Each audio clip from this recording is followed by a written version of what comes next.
Periyar Maniammai Institute of Science and Technology, Tanjavur. CSE with specialization in AI and ML, data science, cybersecurity and more. குறைந்த விலை நிறைந்த தரம் தங்கள் தேவைகள் அனைத்தும் ஒரே இடத்தில். ஜெயச்சந்திரன். சம்மர் வந்தாச்சு, எங்க கிட்ட விட்டுருங்க, நாங்க பாத்துக்கிறோம். GT Holidays, South India's #1 travel brand. கன்னியாகுமரியோட Congress பாராளுமன்ற உறுப்பினரான திரு விஜய் வசந்த் அவர்கள் அவருடைய எக்ஸ்பிரதர பக்கத்துல ஒரு பதிவு ஒன்று போட்டிருக்காரு. வணிக எல்பிஜி சிலிண்டர் விலையை 47 ரூபாய் உயர்த்தி இருக்காங்க. வெறும் விலை திருத்தம் கிடையாது, சிறிய உணவகங்கள், தாபாக்கள், பேக்கரிகள், டீ கடைகள் மற்றும் தெருவோர வியாபாரிகளோட வாழ்வாதாரத்தின் மேல விழும் இன்னொரு பெரிய சுமை இது. ஏற்கனவே குறைஞ்சிட்டு வர லாபத்துல அதிகரிச்சு வரக்கூடிய செலவுகளை தாங்க முடியாம சிறு தொழில்கள் திணறிட்டு இருக்கு. இப்படி இருக்கக்கூடிய சூழல்ல இந்தியாவோட உள்ளூர் பொருளாதாரத்தோட முதுகெலும்பா இருக்கக்கூடிய இவங்க பாஜக அரசோட தொடர்ச்சியான விலையேற்ற கொள்கைகளால கடுமையா பாதிக்கப்பட்டிருக்காங்க அப்படின்ற மாதிரி விமர்சிச்சிருக்காரு. இந்த இதுவே ரெகக்னைஸ் பண்ணியிருக்காங்கன்னா அது வந்து நேரில் பெரிய விஷயம் தான் சொல்லுவேன். இப்போ தந்தையோட மறைவுக்கு பிறகு அந்த டைம் பேசினாங்க. ஸோ அந்த குடும்பத்துக்கு தான் நாங்கள் வந்து சில விஷயங்கள் பண்ண வேண்டியது இருக்குங்கிற மாதிரி காங்கிரஸ் சில தலைவர்கள் பேசினாங்க. ஸோ எளிமையாக நடந்துருச்சு அவங்களுக்கு இந்த சீட் வந்தது இல்லை அப்படின்னு நம்ம சொல்ல முடியாது. ஏன்னா வந்து அதாவது அப்பாவோடைய தொண்டு காங்கிரஸ் கட்சிக்கு பார்த்தீங்கன்னா வந்து ஈடு கொடுக்க முடியாத ஒரு தொண்டு. கட்சிக்கு மட்டும் இல்லை, மக்களுக்கும் சரி, சமுதாயத்துக்கும் சரி, அதே மாதிரி வந்து வியாபாரிகளுக்கும் சரி. ஸோ அவங்களோட ஜேர்னி வந்து ஒரு பெரிய ஜேர்னி. அவங்களுடைய கனவு ஃபுல்ஃபில் ஆனது 2019 ஒரு எம்பி ஆகி அவங்களுடைய அந்த டேர்மை முடிக்க முடியாமல் அவங்க வந்து கொரோனாவால் பாதிக்கப்பட்டு இறந்துட்டாங்க. இதில் வந்து என்னென்னா வந்து அந்த டைமில் தான் வந்து எனக்கு வந்து அப்பாவோட கனவுகளை நிஜமாக்கணும். ஏன்னா அது வரைக்கும் இருக்கும்போது நம்ம ஒரு ஃப்ரண்ட் ரன்னராக இல்லவே இல்லை. நான் வந்து அரசியல்னாலும் அப்பா கூட ஈடுபாட்டில் இருந்தேன். நான் ஃபஸ்ட்டு அப்பா மேயர் எலெக்ஷன்லேருந்து கேம்பெயின்ஸ் போயிருக்கேன். அப்போ காலேஜ் ஸ்டூடெண்ட் நான். ஸோ அந்த மாதிரி நம்ம பிஹைண்ட் இதில் அப்பா இப்படி பண்ணலாமா அப்படி பண்ணலாமான்னு கன்னியாகுமரி வரும்போது நாங்கள் ரொம்ப இன்வால்வாக இருந்தோம். ஃபார் எக்ஸாம்பிள் பார்த்தீங்கன்னா வந்து நோவல் டாட்டா அவர்களை பார்த்து வந்து டிசிஎஸை கொண்டு வரணும்னு கேட்டோம். அதே மாதிரி ஒரு ஜப்பான் நிறுவனத்தோட வந்து கடல் சீற்றத்தை எப்படி பண்ணலாம்னு பேசினோம். அப்பா வந்து முயற்சி எடுத்து ஏர்போர்ட்டே வர ஃபீஸிபிலிட்டி இல்லைன்னு சொல்லும்போது ஒரு எக்ஸ்பர்ட்ஸை கூட்டு வந்து அவங்கள டெல்லி கூட்டு போய் வாங்கி இஸ் ஃபீஸிபிள்னு சொல்லி ஃபஸ்ட் ஃபேஸ் பண்ணி செகண்ட் ஃபேஸும் ஓகே. ஸோ இந்த மாதிரி ஒரு விஷனோட போயிட்டு இருக்கும்போது திடீர்னு மறைந்த உடனே ஐயோ அது பண்ண வேண்டிய கடமை நம்மளுடைய கடமைன்னு நான் சொல்லுவேன். ஒரு தந்தையை விட்டு போன பணிகளை மகனாக செய்ய வேண்டியது.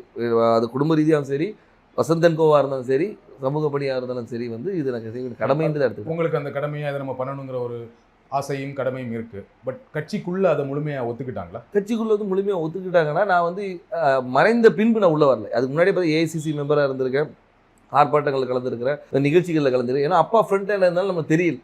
நிறைய பேர் கேட்டாங்க நீங்கள் கட்சியில் என்ன இருந்தீங்க சார், நான் இதில் இருந்த பாருங்க அப்படின்னு ரெஃபரன்ஸ். ஓகே நீ இருந்திருக்கீங்களான்னு ஒரு இது வந்து அப்பா மறைவு பின்பு வந்து நம்ம தெரிஞ்ச உடனே ஒரு லைம் லைட்டில் வந்த மாதிரி. நடுவில் கார்த்தி சிதம்பரம் அவர்கள் கன்னியாகுமரி தொகுதிக்கு வந்து பிரியங்கா காந்திக்கு விருப்ப மனு கொடுத்தாரு இல்லையா?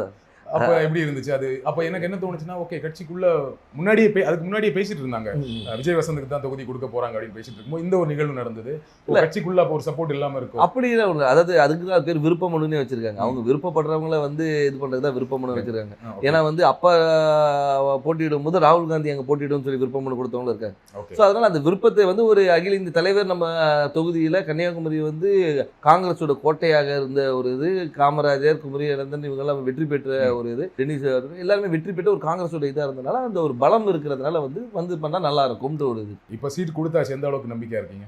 ரொம்ப நம்பிக்கையா இருக்கு. மக்கள் என்ன ரெஸ்பான்ஸ் சொல்றாங்க? மக்கள் ரெஸ்பான்ஸ் ரொம்ப நல்லா இருக்கு, ரொம்ப நல்லா இருக்கு. அதே மாதிரி என்னன்னா வந்து ஆதரவும், அதாவது வந்து முதற்கண் வந்து கட்சியோடைய ஸ்ட்ரென்த்தும் இந்த எங்களுடைய கூட்டணியோடைய பலமும், அதுபோல் அப்பா விட்டு சென்ற பணிகளும், அதுபோல் ராகுல் காந்தி அவர்களுடைய வருகை, அது வந்து அந்த கரெக்டாக அந்த மார்ச் 1 வந்தது வந்து ஒரு பெரிய எழுச்சியை கொடுத்தது.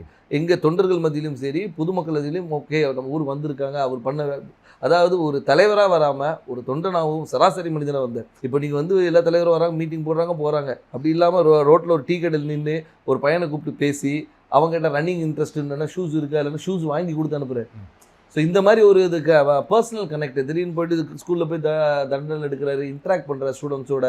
அதே மாதிரி பார்த்தா இதுக்கு முந்தின இதில் பார்த்தா நெசவாளிகளும் சரி, விவசாயிகள் இன்ட்ராக்ஷன், மீனவர், அந்த மாதிரி எல்லாரோட கனெக்ட் பண்ணும்போது வந்து நம்மளோட ஒருத்தர் அவர் அப்படின்ற ஒரு அஃபினிட்டி வருது. அது போக மட்டும் இல்லாமல் இப்போ ஆளுகின்ற பிஜேபி அரசு மீது உள்ள எதிர்ப்பும் அதிருப்தியும் கூட ஒரு பெரிய பலமாக இருக்கும். கன்னியாகுமரியில் பிஜேபிக்கு கொஞ்சம் ஸ்ட்ராங் இல்லையா?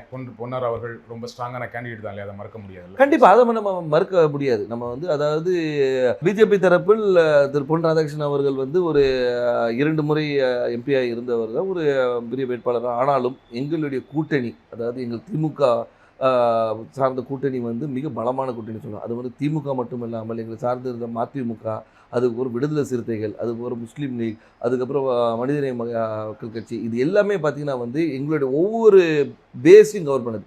அதாவது ஒரு முஸ்லீம்ஸ் கவர் பண்ணுது, திமுகவோட ஸ்ட்ராங் ஹோல்டு, மதிமுகவோட ஸ்ட்ராங் ஹோல்டு, அந்த மாதிரி வந்து எல்லா பாக்கெட்டும் கவர் பண்ணி எங்களோட ஸ்ட்ரென்த்தை வந்து நான் இன்னும் மொபிலைஸ் பண்ணி வச்சுருக்கோம். ஸோ இப்போ பார்த்தீங்கன்னா வந்து இது வந்து எங்களுடைய ஷோர் ஷாட் விக்ட்ரின்னு சொல்லலாம். ஸோ உங்கள் கூட்டணியோட ரொம்ப ஸ்ட்ராங்காக இருக்குது, அந்த கூட்டணியை ஒரு பெரிய வெற்றி தேடித்தரும்னு சொல்கிறீங்க. கண்டிப்பாக திரு வசந்தகுமார் அவர்களுக்கு கன்னியாகுமரி தொகுதி மக்கள் வாக்களித்தாங்க. ஏன் விஜய் வசந்த் அவர்களுக்கு வாக்களிக்கணும்? ஏன் உங்களுக்கு வாக்களிக்கணும்? அதான் வசந்தகுமார் அவர்களுக்கு வாக்களித்தனால விஜய் வசந்துக்கு வாக்களிக்கணும்னு நான் சொல்ல வரல. ஆனால் ஒரு காங்கிரஸ் வேட்பாளராகவும் அதே மட்டுமல்ல வசந்தகுமார் அவர்கள் வந்து இந்த மக்களுக்கும் கன்னியாகுமரி மக்களுக்கும் பல துண்டுகளை செஞ்சுருக்காங்க. அது விட்டு போன பணிகளை வந்து அவர் மகன் செய்வார் என்ற ஒரு நம்பிக்கை அவங்களுக்கு இருக்குது. அது மட்டும் இல்லாமல் வந்து நான் வந்து ஒரு வாரிசாக வந்து நேராக போயிட்டு வந்து நான் நேராக டெல்லியில் இங்கேயும் போய் வரல.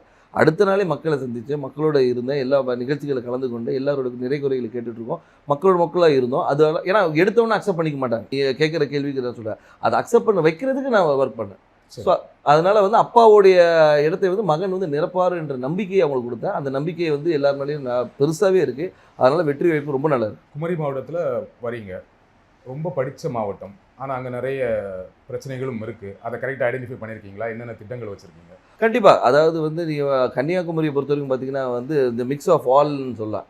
அதாவது கடல் இருக்குது, மலை இருக்குது, எல்லாமே இருக்குது. அதனால் வந்து மக்களுடைய தேவைகளும் அவங்களுடைய இதுவும் நிறைய வேறுபாடுகள் இருக்குது. ஒரு பாக்கெட்டையும் நாங்கள் அனலைஸ் பண்ணி வச்சுருக்கோம். அதாவது இந்த மக்களுக்கு இது தேவை, இவங்களுக்கு இது தேவையில்லைன்ற அளவுக்கு அனலைஸ் பண்ணி வச்சுருக்கோம். மக்களுக்கு விரோதமான எந்த ஒரு சட்டத்தையும் கொண்டு வரக்கூடாது என்ற ஒரு முடிவும், மக்களுக்கு எப்போவுமே நன்மை கொடுக்கணுன்ற ஒரு சட்டத்தை கொண்டு வரணும்.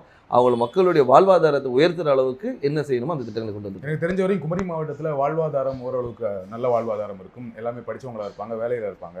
ஆனால் என்னென்னா அங்கே என்ன வேலை கிடைக்குன்னா, ஒன்று படித்து முடித்தா டீச்சர், பெண்களாக இருந்தால் நர்ஸு, அப்படி இல்லைன்னா இப்போ ஒரு சமீப 10 வருடங்களாக சாஃப்ட்வேர் இன்ஜினியர் நிறைய பேர் வந்து சென்னையில் வேலை பார்க்குறாங்க, ஃபாரின் போவாங்க, கப்பல் போவாங்க, இந்த மாதிரி வேலை செய்வாங்களே தவிர மாவட்டத்துக்குள்ள வேற என்ன வேலை வாய்ப்புனா எதுவுமே பெருசாக கிடையாது. ஃபேக்ட்ரிஸ் கிடையாது, சாஃப்ட்வேர் கம்பெனிஸ் கிடையாது. அப்போ அதற்கான திட்டங்கள் என்ன?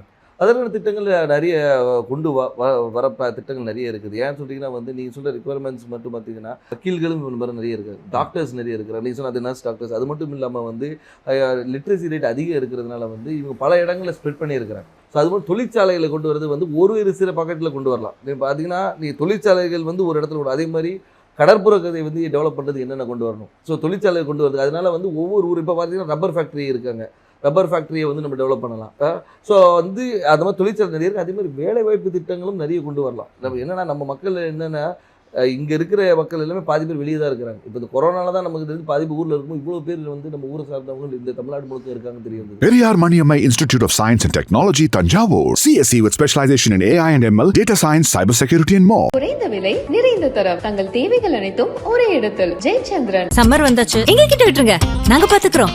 GT Holidays, South India's #1 travel brand.